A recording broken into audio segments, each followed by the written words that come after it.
sebaik-baiknya orang tuh adalah orang yang bermanfaat pada orang lain. Jadi saya merasa kalau saya belum bermanfaat, ya itu belum baik bagi orang lain gitu.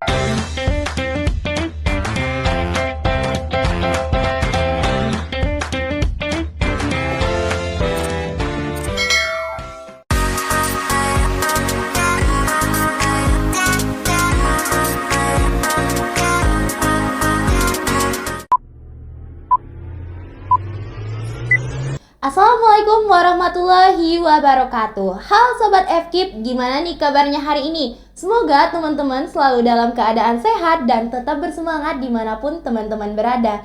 Selamat datang kembali di podcast kesayangan kita, Apa Kata FKIP. Tempat nongkrongnya ide-ide keren seputar dunia pendidikan, terkhusus dari fakultas tercinta, Fakultas Keguruan dan Ilmu Pendidikan Universitas Bengkulu. Sebelumnya, perkenalkan, aku Intan Ayu Rizky Mulyanto yang akan nemenin kalian selama beberapa menit ke depan bersama narasumber kita yang pastinya keren dan gak kalah menarik dari episode sebelumnya nih. Di sini aku udah bareng sama Kak Ahmad Sony Adi Pratama. Halo Kak Sony. Halo Kak Intan. Gimana nih kabarnya hari ini Kak? Alhamdulillah baik Kak Intan. Alhamdulillah ya, semuanya dalam keadaan baik. Nah di sini aku udah bareng sama Kak Sony. Kak Sony ini merupakan juara 1 putra putri kampus Provinsi Bengkulu nih teman-teman. Dan gak berhenti di situ, Kak Sony ini juga merupakan juara 1 putra putri kampus Indonesia. Wow, keren banget nih Kak Sony. Nah, hari ini kita bakalan cerita-cerita bareng Kak Sony, mengenal banyak pengalaman dari Kak Sony nih. Sebelumnya itu Kak, boleh nih perkenalan diri sambil memperkenalkan juga apa itu Putra Putri Kampus ke Sobat FKIP. Oke, terima kasih Kak Intan. Sebelumnya saya Ahmad Sony Adi Pratama atau Putra Ahmad Sony Adi Pratama, Putra Kampus Provinsi Bengkulu tahun 2025 sekaligus Duta Kampus Indonesia tahun 2025. Aku dari program studi PGSD. Sebelumnya kalau ditanya tadi oleh Kak Intan apa itu Putra Putri Kampus, tentu kami adalah sebuah organisasi yang bergerak mewakili kampus atau mewakili mahasiswa-mahasiswa tercinta tuh Kak Intan. Karena kami bergerak untuk memperjuangkan dunia pendidikan, terlebih di dunia kampus ke Provinsi Bengkulu. Kalau sekarang juga ke Indonesianya Kak Intan. Oh, keren banget ya Kak Sony. Tadi udah disinggung nih tentang putra-putri kampus. Nah, awalnya nih, apa sih yang bikin Kak Sony yakin untuk ikut ajang putra-putri kampus ini Kak? Nah, sebelumnya mungkin dulu awalnya nggak begitu yakin ikut duta-duta begini Kak Intan. Karena memang kita kan kalau lihat duta perlu yang penampilan menarik, yang tinggi, yang ganteng gitu kan. Tapi sebelumnya pada mungkin kita kembali ke bulan 12 tahun kemarin, itu kan lagi dibuka pendaftaran putra putri kampus Provinsi Bengkulu. Dan aku sendiri kemarin Kak meyakinkan diri untuk daftar sebenarnya bukan karena diri sendiri, tapi tentang bagaimana kita untuk berperilaku yang baik dan membantu orang lain. Jadi kita tuh berpengalaman untuk kita sendiri dan juga untuk orang lain. Jadi mulanya untuk diri sendiri dan aku akhirnya memberanikan diri juga niatnya untuk orang lain juga. Jadi itu sih yang buat yakin untuk ikut Putra Putri Kampus. Jadi harapannya dengan ikut Putra Putri Kampus ini jadi makin banyak pengalaman ya Kak? Betul Kak Intan. Ya pastinya perjalanan Kak Sony ini nggak gampang nih untuk sampai di juara 1 Putri Kampus Indonesia. Nah pasti banyak tantangan nih. Tantangan apa aja sih mulai dari yang provinsi sampai ke nasional nih Kak? Boleh diceritain? Boleh ya. Untuk pertama untuk di tingkat provinsi tentu karena ini duta gitu ya. Pasti kami mementingkan tidak hanya penampilan tapi juga kecerdasan emosional. Jadi kami juga, saya sendiri ya, juga harus mampu memanajemen waktu dengan baik, mampu manajemen diri dengan baik. Karena kami juga duta yang tampil di depan tuh kan Kak Intan, jadi harus juga menampilkan diri yang positif, diri yang baik, jaga image lah kalau kita sekarang yang ngomongnya ya. Jadi kalau juga bisa dibilang pas tantangan sendiri buat saya itu adalah bagaimana saya bisa mengembangkan diri saya dan menjaga nama baik diri saya sendiri. Karena memang sebagai duta, menjaga nama baik diri sendiri dan institusi yang kita bawa itulah yang paling susahnya Kak Intan. Dan juga pas di Putra Putri Kampus Provinsi Bengkulu banyak seleksi itu Kak Intan. Dari mulai pertama ada tahap administrasi. Saya kira kemarin saya udah gagal di tahap administrasi Kak Intan karena saya merasa saya nggak begitu ganteng, nggak pintar banget. Jadi saya merasa agak minder tuh kemarin. Tapi ternyata lulus di tahap administrasi, lanjut kami ada seleksi 2 hari. Seleksinya ada program kerja, ada wawancara, ada tes tertulis. dan juga ada tes bakat tuh Kak Intan. Jadi dari beberapa 4 tes ini bakal diumumi kalau di provinsi itu ada 15 pasang yang lulus bakal menjadi putra putri kampus Provinsi Bengkulu atau finalisnya ada 15 pasang. Setelah 15 pasang itu terpilih, saya kira kemarin udah mau selesai tuh Kak Intan seleksinya. Ternyata seleksinya makin berat lagi Kak Intan. Masih ada lagi. Ada lagi yang jauh lebih berat dan lebih menyita waktu. Tantangan juga buat saya karena saya masih aktif kuliah gitu kan. Iya. Harus memanajemen waktunya dengan baik. Di sana juga saya merasa pada saat itu tantangannya lebih berat kan, karena memang kami ada karantina dan ada prakarantina. Jadi full seharian itu harus ikuti kegiatan. Jadi banyak kegiatan-kegiatan yang kuliah harus dimanajemen dengan baik, tugas-tugas kuliah harus disesuaikan dengan baik, sehingga pada saat itu saya sangat-sangat sebenarnya kalau dibilang ketinggalan pembelajaran tuh enggak, tapi memang ada beberapa hal yang kita tuh kayak belum maksimal di dalam pembelajaran karena memang kita harus fokus ke putra-putri kampus terlebih dahulu. Untungnya mungkin kami kemarin ada 2 minggu atau 3 mingguan selama karantina dan prakarantina akhirnya mampu sampai ke malam puncak tuh Kak Intan. Malam puncaknya ada di malam grand final Putra Putri Kampus Provinsi Bengkulu tahun 2025 yang diadakan pada bulan Mei tahun 2025 kemarin. Kemarin juga saya juga karena ini adalah malamnya all out ya, jadi malam terakhir, malam puncak. Jadi saya kemarin awalnya nggak nyangka bakal masuk lebih dari top 15 saya kira, tapi ternyata alhamdulillah pada malam itu diberikan amanah untuk masuk ke top 6.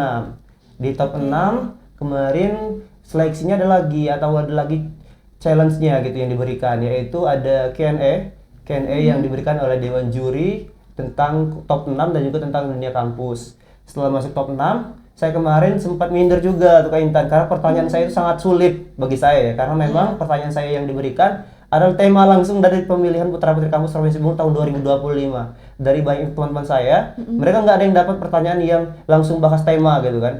Kalau udah bahas tema tentu harus jelasin yang bagus, yang baik, karena memang tema dari kegiatan kan. Aku juga kemarin nggak bakal expect bakal masuk ke top 3. Tapi pas diumumi dari top 6, ternyata masuk ke top 3. Di top 3, karena di top 3 itu kan saya yakin kemarin mungkin cuma juara 3 nih. Dari masuk top 3 ya udah alhamdulillah. Ternyata pas di challenge lagi, di Q&A lagi sama juri yang pertanyaan jauh lebih sulit lagi. Kemarin aku dapat pertanyaan tentang bahaya sekolah bagi anak. Berhubungan juga tentang kita pendidikan di Kak Intan, karena aku juga dari PGSD. Jadi kemarin aku singgung juga tentang bahaya sekolah yang ada di lingkungan sekolah dasar. Alhamdulillah seiring berjalannya waktu ternyata pas pengumuman di akhirnya itu aku dinobatkan sebagai winnernya atau juara pertama dari Putra Putri Kampus Provinsi Bengkulu. Itu untuk yang di tingkat provinsinya Kak Intan. Untuk yang di tingkat nasional, kami ada jeda waktu terlebih dahulu dari provinsi ke nasional. Dari provinsi itu kan di bulan Mei itu Kak Intan terakhir di tanggal 6 Mei kalau nggak salah saya. Udah itu kami ada jalani program kerja, pergi ke sekolah-sekolah, go to school, dan banyak lagi kegiatan-kegiatan positif yang kami lakukan. Memang kami itu ada tingkat nasional gitu, ada tingkat nasional yaitu pemilihan Duta Kampus Indonesia yang diikuti oleh seluruh provinsi Indonesia dan mahasiswa terbaik di provinsi masing-masing gitu. Ketemu di tingkat nasional. Untuk yang di tingkat nasional, karena ini kemarin juga saya sendiri bawa dari Bengkulu kan gitu. Memang challenge yang saya dapatkan memang bagaimana saya bisa membawa nama provinsi ini ke kancah nasional itu dengan nama baik gitu. Jangan sampai saya udah berangkat ke nasional tapi kayak cuman berangkat aja nggak ngasih yang terbaik untuk provinsi tercinta kan. Tapi ternyata pas ngikutin kan ada juga karantinanya, ada juga seleksi dari mulai administrasi juga, bakat juga, tes tertulis juga, hingga wawancara. Aku juga ikutin dengan maksimal dan tentunya juga karena kita nggak bawa nama pribadi gitu kan. Jadi berharapnya gitu yang terbaik untuk provinsi dan untuk kampus. Tentu kalau untuk kampus sendiri saya sangat aware dan juga bangga gitu bawa nama kampus ke kancah nasional kemarin. Dan juga sama juga seperti Putra Kampus ada juga malam grand finalnya. Tapi berbeda dengan Putra Putri Kampus. Kalau Putra Kampus kan saingannya ada 15 pasang gitu kan dari tiap-tiap kampus yang ada di Provinsi Bengkulu. Kalau untuk di nasional ini lebih banyak lagi dan lebih luas lagi pesertanya. Dan saya kira kemarin pesertanya itu sangat-sangat luar biasa karena udah ada yang ke kancah internasional, udah yang bisa dibilang udah sering keliling dunia dan bawakan nama kampusnya ke banyak hal gitu yang luar biasa. Sehingga saya juga kemarin merasa ada perlu yang saya jual lagi nih dalam Duta Kampus, biar saya nggak gini-gini aja kan. Sehingga pada malam grand finalnya kami sedikit berbeda. Di malam grand final Duta Kampus Indonesia itu di top 6-nya Q&A, sedangkan di top 3-nya atau top 3 begitu sulit, yaitu ada mosi gitu. Kami harus beda mosi, harus debat dulu tuh Mbak Intan. Jadi kemarin ada perbedaan di Putra Kampus dan Duta Kampus Indonesia di mana saya Alhamdulillah kemarin pada saat dikasih mosi bisa jawab dan akhirnya dinobatkan sebagai Duta Kampus Indonesia 2025. Itu sih Kak Intan sejarah singkatnya. Banyak ya tahapan-tahapannya. Betul Kak Intan. Nah, tadi kan itu ada jeda tuh antara putra-putri kampus Provinsi Bengkulu dan juga putra-putri kampus Indonesia. Iya. Nah, itu awalnya gimana tuh bisa yakin bisa memutuskan untuk maju ke putra-putri kampus Indonesia? Untuk yakin kami kan ada tahap-tahapan udah jadi winner di Putra Putri Kampus Provinsi Bengkulu kan, kami ada kegiatan kayak program kerja dan lain sebagainya. Pada saat itu saya merasa apa yang saya program kerjakan itu, saya kemarin kan ke Seluma gitu kan, ke salah satu daerah terpencil di Seluma di Abdeling 4 kalau nggak salah. Di sana juga sangat tertinggal gitu kan. Jadi saya merasa oh nggak bisa di sini-sini aja. Kayaknya apa yang saya lakukan juga harus meluas gitu, nggak di Provinsi Bengkulu aja.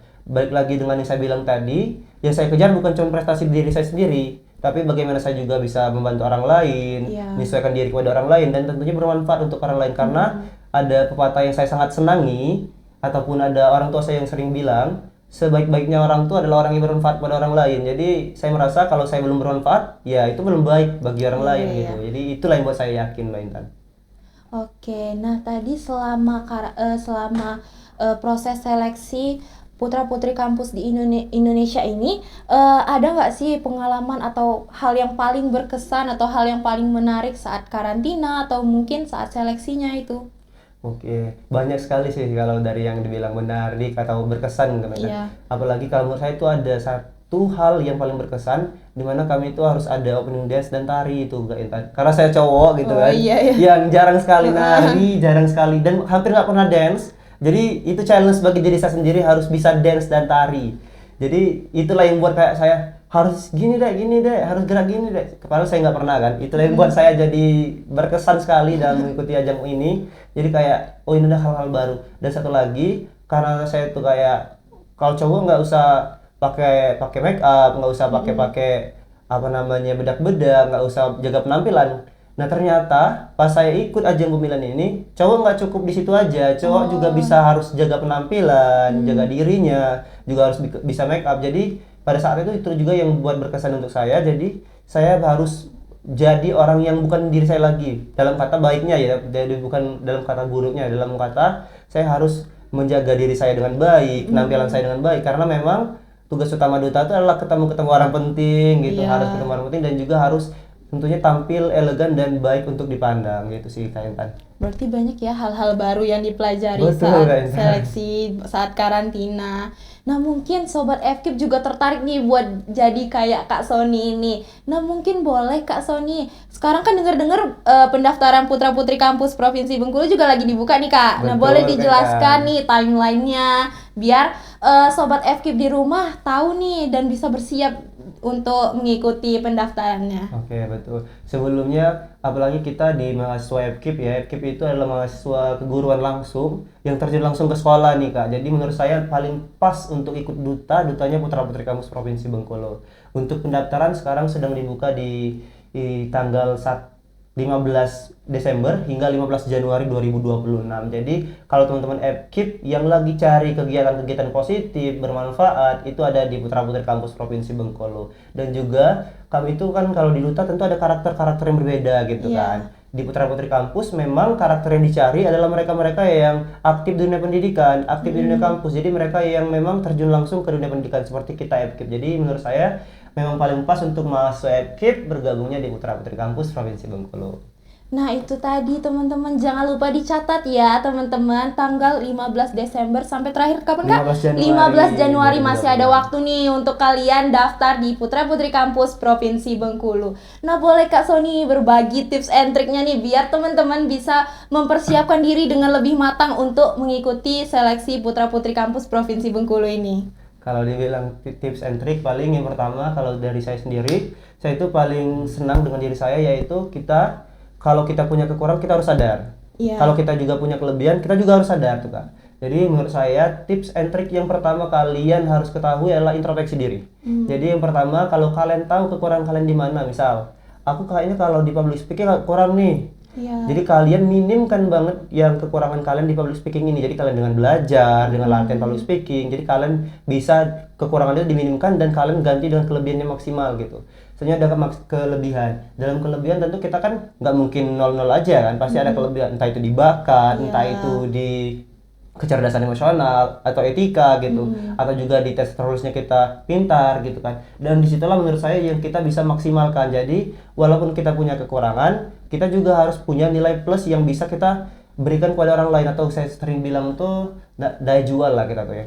Jadi kalau kita ikut ajang, kita juga harus perlu memberikan apa yang bisa menjadi daya jual kita kepada orang lain. Jadi orang tuh lihat, oh dia ini walaupun nggak terlalu pintar di public speaking, dia bakatnya bagus nih gitu. Kalaupun dia nggak pintar bakatnya, dia kegiatan-kegiatan program kerjanya aktif banget nih di media sosial. Jadi ada nilai plus yang harus mereka berikan, itu si tips and trick. Jadi kalau untuk pertama, kalau menurut saya sadari diri sendiri dulu, pahami kekurangan, pahami kelebihan, dan setelah itu baru minimkan kekurangannya, maksimalkan kelebihannya. Itu tadi tips and trick dari Kak Sony. Semoga ini bisa bermanfaat buat teman-teman di rumah untuk mempersiapkan dirinya agar bisa menjadi seperti Kak Sony. Keren banget nih Kak Sony. Nah, terakhir nih Kak Sony, pertanyaan dari aku.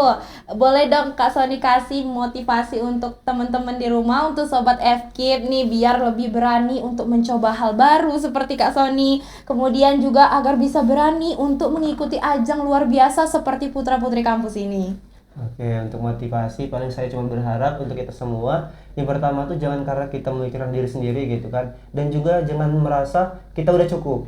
Kita tuh harus merasa kita perlu belajar lagi, karena kan ada kata-kata yang begitu bagusnya, yaitu pembelajaran itu hingga kita sepanjang hayat gitu Mbak. Jadi kita harus belajar terus. Jadi apapun yang kita berikan tentu yang pertama bermanfaat untuk orang lain, yang kedua itu juga untuk belajar terus. Jadi tidak ada kata cukup untuk kita di dunia pendidikan. Selain itu juga untuk mengikuti ajang-ajang seperti ini tentu harus persiapan yang matang, juga harus kita siap mental, siap kegiatan-kegiatan untuk dilanjutkan dengan sesuai, harus bisa manajemen waktu dengan baik, dan kegiatan-kegiatan tersebut juga tidak bisa kalian ikuti juga dengan semata-mata cuman karena emang gengsi pengen ikut aja, tapi memang karena kita memang bermanfaat untuk orang lain. Jadi memang diniatkan tuh diawali dengan kita memang diawali dengan diri sendiri ya, untuk diri sendiri. Tapi memang di pertengahan tuh kita mengingatkan untuk orang lain juga. Jadi kita ngelakuin sesuatu itu dengan ikhlas dan tentunya dengan rasa tanggung jawab. Jadi apapun yang kita lakukan dalam kegiatan-kegiatan positif tentu dapat bermanfaat. Selain itu, saya juga meyakini ada hak asasi manusia, di mana saya juga cukup sedih ya, di Provinsi Bengkulu masih banyak anak-anak ataupun orang-orang yang tidak mampu untuk sekolah, apalagi tidak mampu untuk melanjutkan ke dunia pendidikan di tingkat kuliah. Hal ini juga yang menjadi perhatian saya sendiri. Jadi untuk teman-teman semua, kita harus peduli tentang hal ini, karena pendidikan itu termasuk dalam hak asasi manusia Mbak Intan. Jadi perlu kita perjuangkan sama-sama dan perlu kita gaungkan sama-sama agar pendidikan ini dapat dirasakan oleh setiap orang, setiap kalangan, tidak peduli dia siapa dan tidak peduli dia di mana. Itu sih Kak Intan. Oke, keren banget nih Kak Sony. Oke, itu tadi ternyata kita sudah sampai di penghujung podcast kita hari ini. Terima kasih Kak Sony sudah menyempatkan waktunya untuk hadir di podcast kita. Dan terima kasih juga teman-teman yang sudah menonton podcast kita hari ini. Ingat ya teman-teman, semua orang itu berpotensi untuk berprestasi ya Kak. Jadi jangan sia-siakan kesempatan kalian itu. Nah, kita sebelum menutup nih ada jargon dari podcast kita, yaitu kalau aku bilang podcast FKIP Universitas Bengkulu, jawabnya lifelong learning. Oke, kita langsung coba ya Kak. Podcast FKIP Universitas Bengkulu, lifelong learning. Oh ya Kak, dari putra-putri kampus ini ada jargon nggak Kak? Boleh kita sama-sama, boleh diajarin dong. Kalau aku bilang putra-putri kampus Provinsi Bengkulu, jawabnya muda, berprestasi, dan menginspirasi. Oke, kita coba nih Kak. Iya, boleh Kak. Putra-putri kampus Provinsi Bengkulu, muda, berprestasi, dan menginspirasi. Oke, terima kasih Kak Sony, terima kasih teman-teman juga. Sampai kita di penghujung ini, jangan lupa untuk terus menyaksikan podcast FKIP Universitas Bengkulu di YouTube FKIP Unip Official. Sampai jumpa di episode selanjutnya. Bye-bye. Assalamualaikum warahmatullahi wabarakatuh.